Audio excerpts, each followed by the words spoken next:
నియోజకవర్గాల పునర్విభజనతో దక్షిణాది రాష్ట్రాలకు ఎట్టి పరిస్థితుల్లో అన్యాయం జరగబోదని కేంద్ర మంత్రి కిషన్ రెడ్డి తెలిపారు. ఈ మేరకు కేంద్ర ప్రభుత్వం జాగ్రత్తలు తీసుకుంటోందని, పార్టీలు దీనిపై రాజకీయం చేయొద్దని విజ్ఞప్తి చేశారు. రేవంత్ రెడ్డికి అవగాహన లోపం ఉన్నట్టుంది. దక్షిణ భారతదేశంలో ఏ ఒక్కరు కూడా ఏ రాష్ట్రాన్ని కూడా అన్యాయం జరిగేటువంటి ప్రసక్తి లేదు. రాహుల్ గాంధీ గారు కానీ మిగతా వాళ్ళ పార్టీకి సంబంధించినటువంటి వాళ్ళు కానీ మరి దీనిపైన రాజకీయం చేయకూడదని నేను మనస్ఫూర్తిగా కోరుతా ఉన్నాను.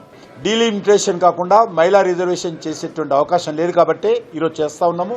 ఏదైతే 33% మహిళా రిజర్వేషన్ ఇస్తున్నామో దానికి అదనపు సీట్లు తీసుకొస్తాం. సుప్రీంకోర్టు జస్టిస్ నేతృత్వంలో ఈ యొక్క డీలిమిటేషన్ కమిటీ ఏర్పాటు చేయాలి. స్టేట్ లెవెల్లో కమిటీస్ ఏర్పాటు చేయాలి. వివిధ పార్లమెంట్ నియోజకవర్గాల్లో ప్రజలకు సంబంధించినటువంటి అభిప్రాయ సేకరణ చేయాలి. రాష్ట్రాల వారీగా అన్ని రాజకీయ పార్టీల అభిప్రాయాలు తీసుకోవాలి. దీనికి రాజ్యాంగబద్ధంగా 2 సంవత్సరాలు పడుతుంది.